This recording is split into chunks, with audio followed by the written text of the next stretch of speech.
വരെ വരെ കൊലയാളികളോട് എക്സാം എഴുതേണ്ട അവസ്ഥയായി. നിന്റെ ക്ലാസ്സിൽ എത്ര കൊലയാളികൾ ഉണ്ടായിരുന്നു? ഒരു പിടിച്ചുപറി, 2 ബലാത്സംഗം, ഒരു കൊലപാതകം. കൊലപാതകോ? അതൊരു ചെറിയ ഒരെണ്ണം. ഉമ്മാനെ തല്ലിക്കൊന്നൊക്കെ. നിന്റെയൊക്കെ ക്ലാസ്സിലല്ലായിരുന്നാ? എന്റെ തൊട്ടപ്പുറത്തിരുന്ന് ആരെന്നറിയാവോ? കഴിഞ്ഞ ദിവസം ഒരു ചെറുക്കനെ അടിച്ചു വന്നില്ലേ, അവനായിരുന്നു. ഇപ്പോഴത്തെ പിള്ളേരെല്ലാം കല്ലിനും പുല്ലിനും അടിമകളാണടി.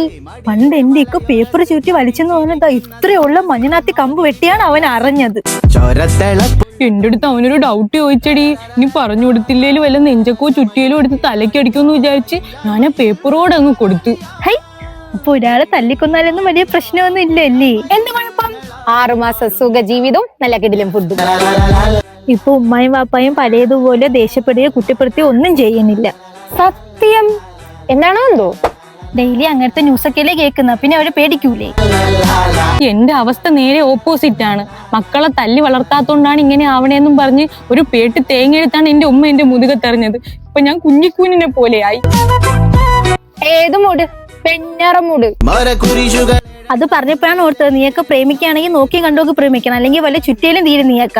ഇതുകൊണ്ടൊക്കെയാണ് എന്റെ വാപ്പ പറയുന്നത് ദുബായ് ആണ് ഏറ്റവും സേഫസ്റ്റ് കൺട്രി എന്ന്. അതുകൊണ്ട് ഞാൻ ഈ കേരളം വിട്ടിട്ട് ദുബായി പോവാമോ? അതിന് എനിക്ക് പാസ്പോർട്ട് ഉണ്ടാ?